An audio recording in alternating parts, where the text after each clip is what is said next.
Hello, Booktube, and welcome to another weekly reading vlog. Let me start off by just briefly going over the videos I've made this past week, which was just one video, which was my review of Mike Duncan's podcast, Revolutions Season 3, The French Revolution, which I posted on Friday, my time. Now, as so often happens with a lot of my reviews, I'm not particularly happy with my performance. It's the danger of doing these things unscripted. There were a couple times where I just couldn't think of the words I wanted to say, just blanked out. I don't know what's wrong with me. I also completely blanked out on the name of Edmund Burke when I was trying to think of the guy that Thomas Paine was arguing with back in England. I don't know what's wrong with me there either. Apologies for everything. But hopefully I got across my main point, which was that podcast is really, really good. And to a certain extent, maybe that's the problem with this project, is I don't really have a lot to say other than that podcast is really, really good. But guys, seriously, that podcast is really, really good. If you're a history nerd and you want to treat yourself, Revolutions Podcast Season 3, The French Revolution, the whole thing is just fascinating from start to finish. And I'll leave it off there. Okay, moving on. Last week, in the weekly reading vlog I did last week, I made a promise that I was not going to talk about how busy I was, and I wasn't going to have these weekly reading vlogs just be one apology after another for being busy and not reading more. And instead, just try and get back to what was the original intent behind these weekly reading vlogs, is just to talk about the content of what I was reading. Give me a chance to just ramble on about whatever happened to catch my interest in my week's reading as a supplement to the book reviews that I do. So that's what I'd like to do today, is just ramble on about the stuff I've been reading. Now, as I mentioned last week, I am trying really hard to finish up the complete stories of Oz, and I've decided not to make this the book I take to work with me, because it just doesn't work well as a lunch table book. It's too thick. But I have been trying to read a few pages in the evenings. I haven't made a lot of progress because I don't have a lot of free time in the evenings, but read a few pages. I'm not going to talk about it this week because it's... I don't want to get into recapping the whole story of Glinda of Oz. Read a couple pages of the Flash Gordon book. Again, I'm not going to talk about too much about this because I like to...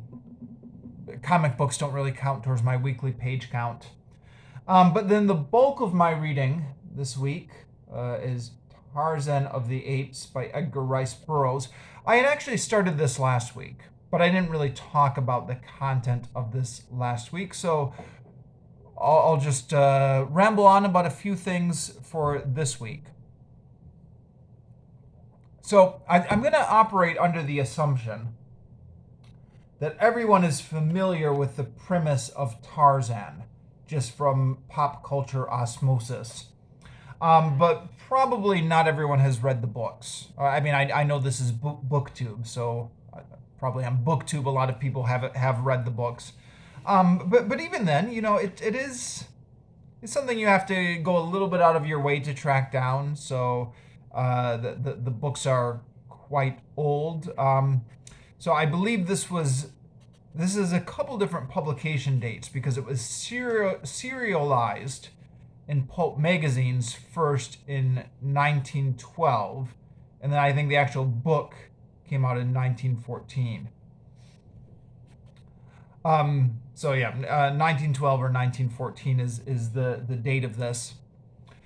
Now, as somebody who was vaguely familiar with Tarzan from pop culture, but hadn't read the books, there were a few things that jumped out at me, and I'll just talk about some of those things maybe. Thing number one, I guess, is I was a little bit surprised at the how much this tied into the what was going on in Africa at the time, namely the Belgians in the Congo, and the practices they had there, where they were rounding up the native population and forcing them to work in the rubber plantations, and then cutting off their hands if they didn't meet their quotas and stuff like that. Um, so yeah, it sorry, let me back up. When I say I was surprised by how much it tied in, there actually is only a few sentences here and there. But I wasn't expecting any contemporary politics in a book like Tarzan of the Apes. I did read a number of years ago and reviewed on this channel The Scramble for Africa by Thomas Pakenham. And I believe the dates he gave for the Scramble for Africa were 1876 to 1914.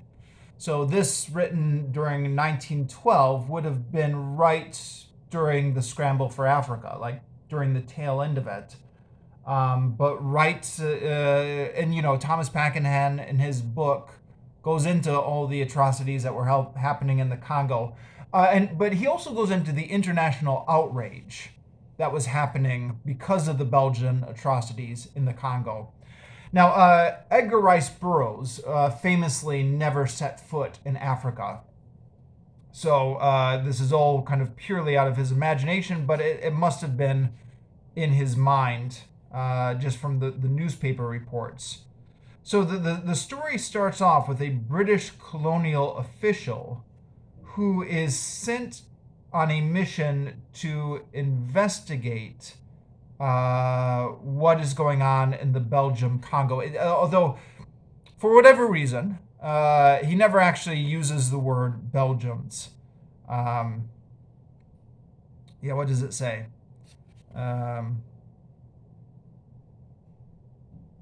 Yeah. So it talks about, yeah. Well, let me just read this. From the records of the Colonial Office and from the dead man's diary, we learn that a certain young English nobleman, whom we shall call John Clayton, Lord Greystoke, was commissioned to make a particularly delicate investigation of conditions in British West Coast African colony, from whose simple native inhabitants another European power was known to be recruiting soldiers for its native army. So it never says the Belgians, but it says another European power, which it used solely for the forcible collection of rubber and ivory from the savage tribes along the Congo and the Aruwimi. Okay, so yeah, the Congo collection of rubber, this has got to be the Belgians, right? The natives of the British colony complained that many of their young men were enticed away through the medium of fair and glowing promises, but that few, if ever, returned to their families. The Englishmen in Africa went even further, saying that these poor blacks were held in virtual slavery, since after their terms of enlistment expired, their ignorance was imposed upon by their white officers, and they were told that they had yet several years to serve.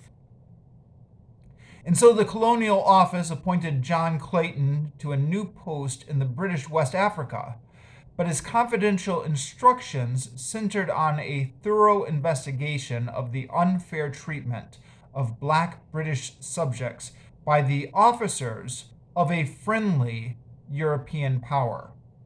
So again, they never say the Belgians. I guess they meaning Edgar Rice Burroughs.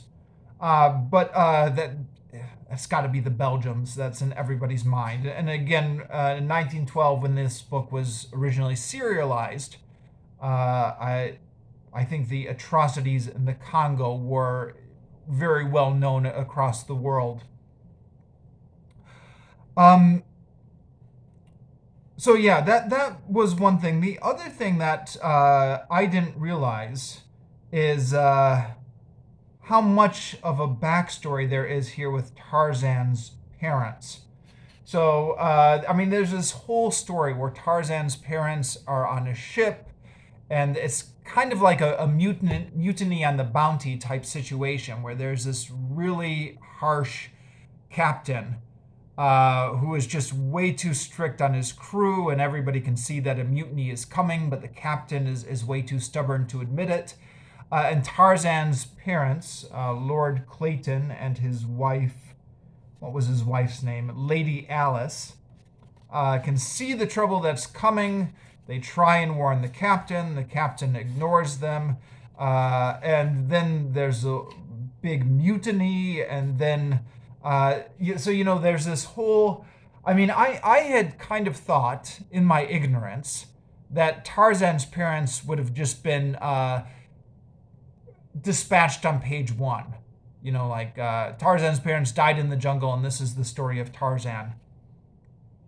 But they don't really die until about 35 pages into it. And then of course, as everybody knows, Tarzan gets raised by the apes after that. Oh, another thing I should say. I've reviewed a book by Edgar Rice Burroughs previously on this channel. That is the Martian Trilogy, which was a collection of the first 3 books in his John Carter series. Excuse me. And in that review, I kind of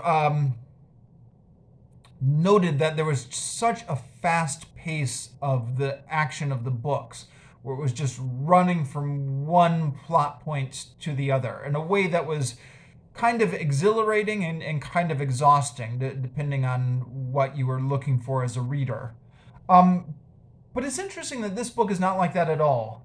This book seems to be much more taking its time. Although, and again, I think this comes from being serialized.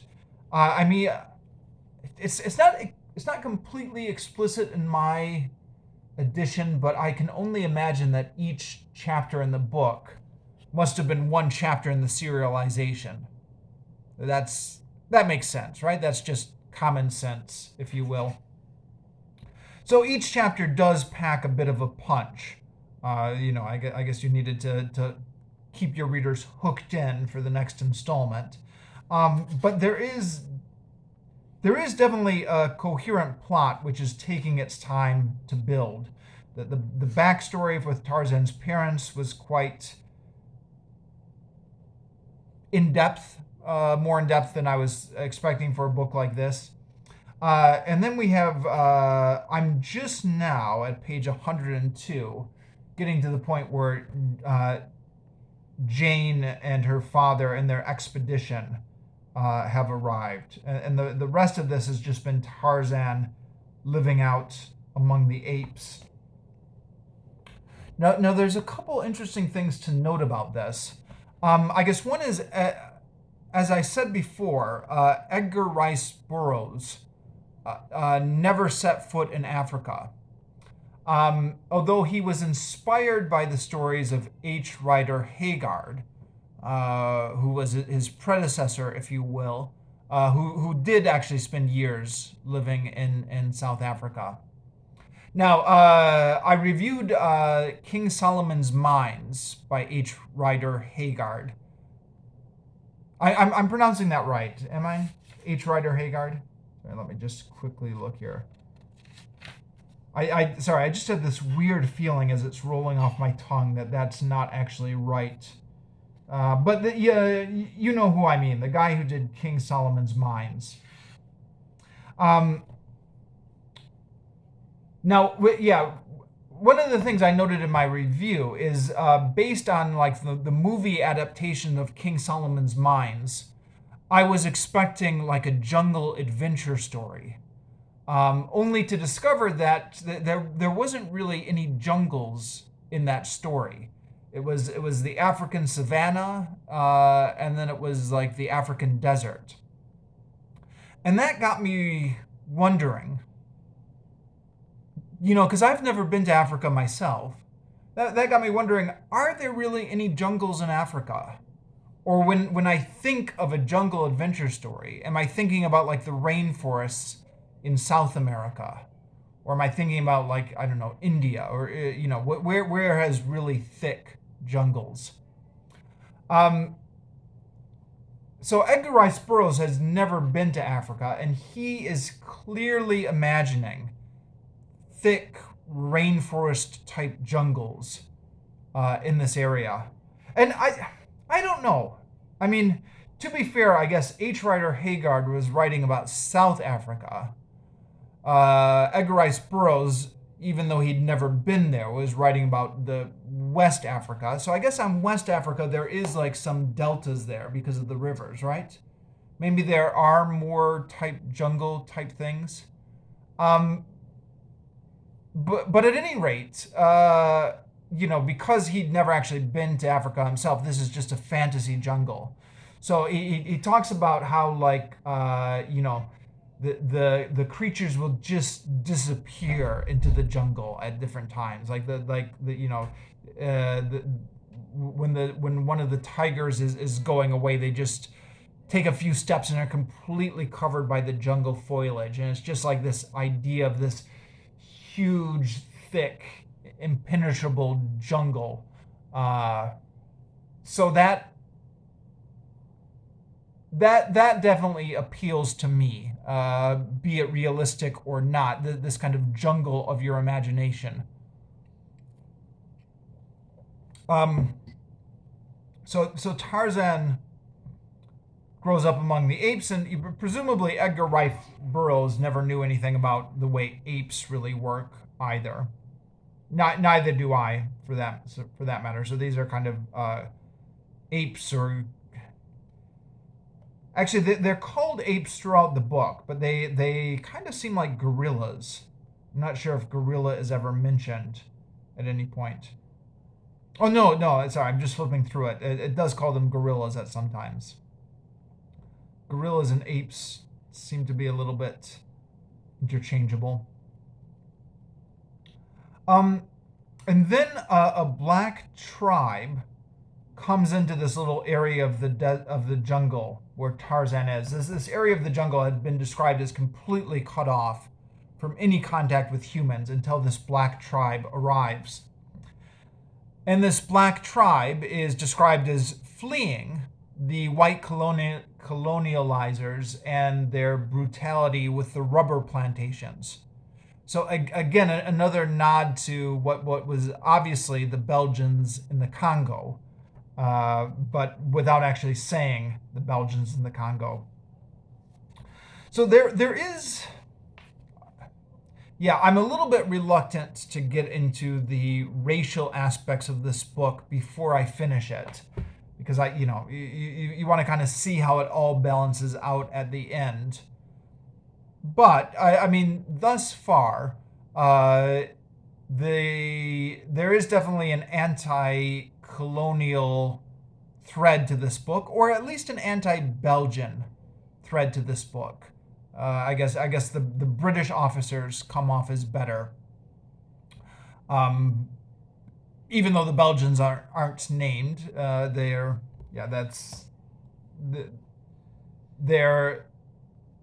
Their practice of exploiting the natives for these rubber plantations is not favorably framed in this book. But on the other hand, the black tribe is described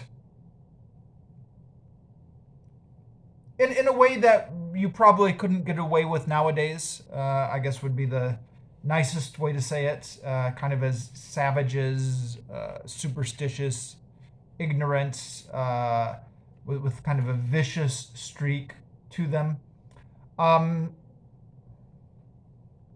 the book is published in 1912, so to a certain extent, accusing a book like this of racism is a little bit too easy. I mean, it's like the laziest level of criticism. On the other hand, I've been going back and forth with myself, thinking, okay, do you have to look at this through a racist lens, or can you just look at this as a particularly nasty tribe, which just happens to be black? I don't know. I'll leave it there. But yeah, Tarzan. This is interesting to me. Tarzan is described as quite brutal and savage himself. He was raised by the apes, so the only thing he knows is this kind of jungle morality. So he gets involved in these fights to the death with various apes over the tribal politics among the ape tribe.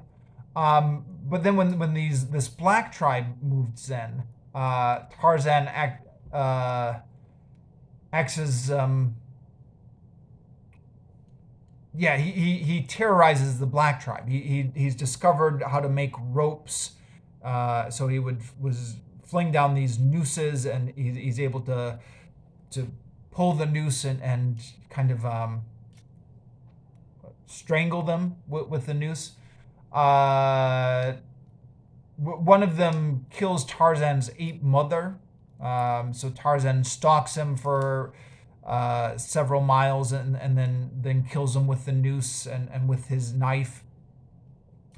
He is reported as doing that to several other of the black tribesmen when he wants to get their arrows or get their possessions. It would be interesting to see how the book plays out, but it surprises me that Tarzan is portrayed as not like a traditional hero, but like as a savage. It reminds me of Conan the Barbarian, where you are kind of rooting for him because he's framed as the protagonist, but on the other hand, part of the interest in the book is that you're simultaneously a little bit shocked at how brutal he is, and I mean I'm making that sound like a bad thing, but that is what carries the interest in those Conan stories, or at least that's my memory of it. This Tarzan book seems to be carrying on that same way, and again, we'll see how it finishes up. Maybe Jane can reform him and teach him some morality, but that's definitely been the story so far. The other thing that surprised me a bit is Tarzan is fighting one of the apes and one of the control for the ape tribe. And whenever Tarzan gets in a fight with another ape or with a lion or something like that, it's described in quite brutal terms. So this isn't like a comic book where Tarzan just kind of quickly wins the fight and escapes unscathed. It's described as, Tarzan wins the fight, but in the course of the fight, he gets like his skin torn off and he gets parts of his neck bitten away. And in this one, that's been all the way through the book. But in this fight, when he's fighting the ape, part of his scalp is torn off. And it's described that Tarzan was kind of half blinded during the fight by the scalp hanging over his eye. Now Tarzan does win the fight, and he does convalesce from his wound, but then it's described as this huge scar going like across his eye, around his scalp after the wound is healed, which surprises me because that seems like a very kind of ugly thing, and it's completely a choice, huh? Edgar Rice Burroughs did not have to write that in. He could have kept his hero looking like some sort of Olympian god with a beautiful face, instead of having this horrible scar kind of running across his head. Why do that to your hero? I mean, it's definitely different than the movie versions of Tarzan, huh? So we'll see how that. Well, yeah, we'll see how all of this plays out as I finish the book. Um, I will say this though, it's definitely been interesting. So like you know, when you pick up a book like this and you're like, oh, it's all the way from 1912. The pacing's going to be slow, and there's going to be a lot of boring descriptions and stuff like that. And the you know the style of the prose is different than something that would have been written nowadays, sure, but it's not been boring. So you know, just in terms of if you're looking for something interesting to read, I think I'd recommend this as interesting. All right, I'll finish it off here.